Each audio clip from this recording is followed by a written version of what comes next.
What's going on, YouTube, and welcome on in. Today's video, let's talk all about Lionheart Cermia, Moonlight Cermia, the last Mystic rotation to be released. She just came out last night or early morning today.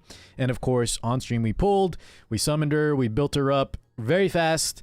And I want to share with you guys my overall thoughts. So we'll talk about builds, Mola priority, artifacts, gearing, as well as the most important question: is she worth your hard-earned mystics or not? And I'll give you guys my honest take, especially as someone who had to pity and had to swipe quite a lot of money. The first time I've had to actually spend, actually buy the mystic packs in the shop. First time I've had to do that in a long while, because usually we can just shop, refresh, and save, but we've had to pull so many back-to-back. Spirit Eye Celine, right into, Conquer Lilius, and then now with Cermia, it's a lot. So anyways, let's get on with the video. Hopefully you enjoy. Thanks so much for tuning in. And yeah, let's go ahead and start. Alrighty guys, let's go ahead and open up the stat sheet. I'll tell you what I was rocking today for our real-time arena testing. We'll talk about the build, what I learned, etc., things like that, as well as some maybe alternative solutions. But the main thing, guys, is we opted for a speed set. We tried to get as much defense as possible, but I didn't do any fribbles, min-maxing work. I would like to change up some more defense, 2k probably, in exchange for 1,000, 1,500 health. Minimum I'd want to go is 14k health, because don't forget, guys, even though she is a defense scaling unit, I'll tell you right now, if your crit damage is on point and you have even a little bit of attack, the damage is still good, okay? So take comfort if you can't reach super high defense. If you have crit damage, she will still hit like a truck. Lionheart Cermia she does have other issues, which we'll go over later in the strengths and weaknesses, but her S3 is definitely the moneymaker, and it'll hit very, very solid as long as you crit damage and you have some defense. Now, I would want to push 2k, but this damage is fine, and actually having some health, guys, is good versus units like Rimu, the slime, because of his fixed damage, right? He doesn't care about defense at all. And then units like Remnant Violet, who we fought a lot of, that's why I have a symbol right here. We'll talk about artifacts too, but that's why, versus units like Remnant Violet, who have a lot of defense penetration, having some health is nice, because a lot of times if you go too low on health, guys, like 12k, 13k health, even if you have 2200 plus defense, you're at risk of getting popped by units like that kind of ignore some defense, okay? So be very careful in that regard. Overall, though, guys, for a build that I just slapped together without stealing too much gear from other units, it felt very, very good. Lionheart Cermia kind of did her job. Now, guys, I am on a triple S crit chance imprint. A lot of my chat got mad at me. I did throw in my double S Cermia just for testing, but if you don't have that crit set imprint, having the crit set bonus is great, but you could do almost any 2-piece set as long as the overall stats look good.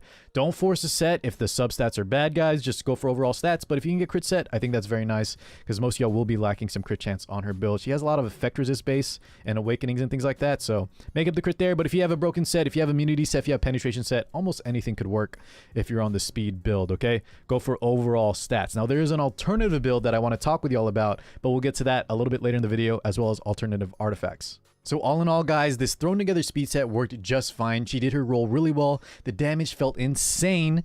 The only thing that we needed to make sure, let's talk about real-time arena and her actual gameplay, whether she's worth it or not for y'all. The main thing is, of course, that she needs to make sure there is an activator for her on the opposing team.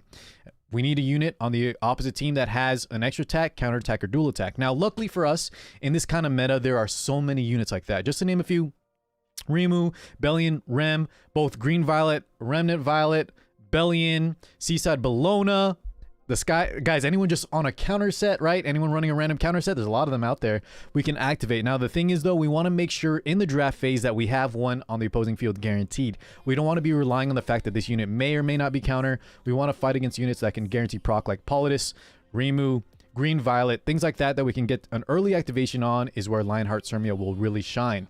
Now, what does that mean, though? It means we don't really want to first pick her, and as a universal bruiser, she's not as good. If our opponent doesn't have an extra attack, counter attack, or dual attack, a unit like Fire Charlotte, for example, who has AoE damage always, as long as, you know, she has a buff, she is a lot more universally applicable.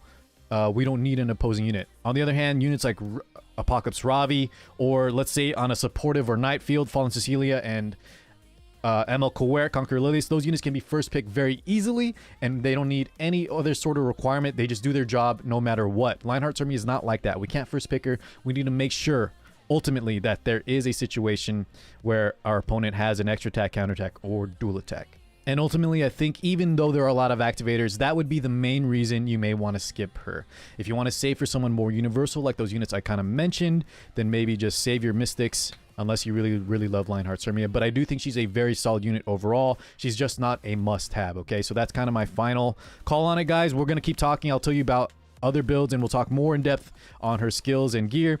But overall, I'll tell you right now, she is definitely not a must pull, but I would rate her above Spirit Eye Celine in terms of overall usability, at least right now for the current meta. Now, unfortunately for her kit, if people start dropping all their extra attack, counter attack, or dual attack units, her usage will fall off big time, and that's why I think maybe, you know, she may not be the best case. She may not be the best pull if you only have a certain amount of mystics and you need someone that is always good, for example. But as long as she meets these requirements, as long as you fight someone with those activators, she feels very good, guys. And I think a lot of y'all will enjoy her playstyle because S3 looks so good and it's so fun. Now let's quickly cover skill enhancements. For any damage unit, especially one like Lionheart Cermia, who could potentially be our solo damage carry unit, we want to make sure that her molas are maxed if possible. I think most damage carry units we want maxed out. I can tell you guys that it's very important to max them all out, but if you did have to save for some reason, let's say you just have no molas, I'll give you a skill priority upgrade. In my opinion, this is the best, would be activating the skill 2 first. That way, because there are a lot of matches where you will get back-to-back skill 3s because your opponent, you drafted wisely, or you brought her into a Guild War or Arena where there's guaranteed a dual attacker that'll, you know, give her her activation twice. So get the -1 turn cooldown here. After that, make sure we max the skill 3 because this is really the mainstay of her kit. This is what makes her so strong. The AoE defense pen with good multipliers. This is what makes her really solid. The skill 1 honestly felt a little bit mediocre. Hopefully I have some clips of her just smashing skill 1s into people. But in some scenarios it felt really good. In some of the scenarios it wasn't enough to like close out the match necessarily. Especially versus strong bruiser units like Apocalypse Ravi. Or like tank units like Ruel. But you do want to max this out anyways because after every skill 3, we're going to lead into those skill 1s anyways. So if you were to try out something like counter 2, you'd want to max this out as well. But definitely save this for last. Skill priority 2, 3, and then skill 1 last in my opinion. But try to get them all to +15. Okay, guys? All right, moving along, let's talk about artifacts. So I opted for, like I mentioned, Symbol of Unity. It's just very universal, very strong, period. Now, the fact that you can only run one, if you guys are running it on a different unit like Milim or Fire Charlotte, you may want to keep it on them and we can talk about alternatives. But just the strength of Symbol, it almost doesn't need to be explained. It's one of the best damage artifacts on top of the fact that it gives 20% hit chance. So we were fighting a lot of Remnant Violets and Violets today. This is obviously very nice and hitting those pesky dodge units. Man, it is a lifesaver. I honestly don't want to swap it off of her, at least for now, but there's a build I want to show y'all soon that I think has better artifact options. All right, guys, so let's say you want to skip on the Symbol of Unity because you're using it on someone else, or you just don't plan to fight a lot of evasion units. Let me pull up the Warrior artifact page. The most universal, the best for everybody, if you're not sure what to specialize in, is of course just Draco Plate. Now this came alongside Luna Banner, so it is limited. If you're lucky enough to have it, guys, just slap it on and you can worry about specializing later. This will always provide good value, so if you're not sure, put on the Draco Plate, increase damage, decrease damage suffered, just always good, no matter what. This should be your go-to if you're not sure where to go yet. Symbol of Unity, very good for damage and specializing against evasion units. Draco Plate, good overall. Next up, we can talk about maybe Sigurd Scythe. I need to hear from you guys if you're testing this one. I feel like it might be clunky or it could have a lot of potential, depending, especially if you're on maybe like counter set build. But let me know, guys, how this works out for y'all. I would try maybe... This is just a theorycraft one. I need to hear if it actually works. But the one that I know is working really well right now, guys, and speaking of lifesteal, would be this artifact right here. We're going to have to talk about Durandal.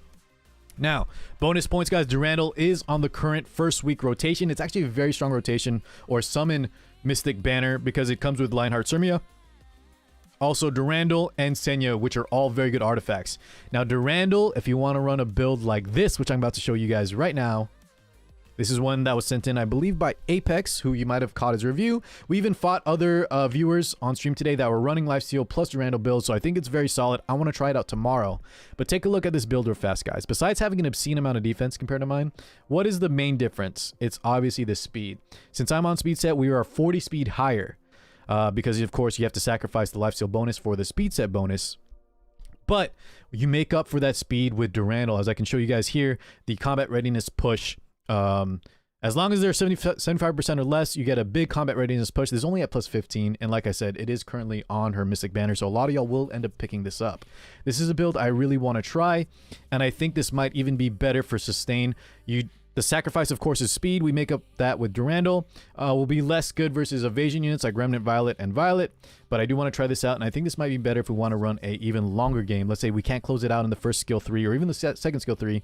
The Lifesteal build should help really sustain, especially if you run her as a solo damage dealer. But anyways, yeah, take note, guys, that it is on the Mystic rotation right now. I'll show you real fast, so a lot of y'all will end up picking one up. And bonus points, you can build a Lifesteal build and sacrifice some speed and make it up with this artifact right here. Anyways, boys, let's wrap it up there. Let me know how your summons went. I went to Pity. I don't know if I'll mention it or if I mentioned at the beginning, but we went to Pity. We spent a lot of money. Overall, not a must build, or sorry, not a must have unit. A very solid one if you can guarantee an activation. I think for Arena Guild Wars, she'll be super solid.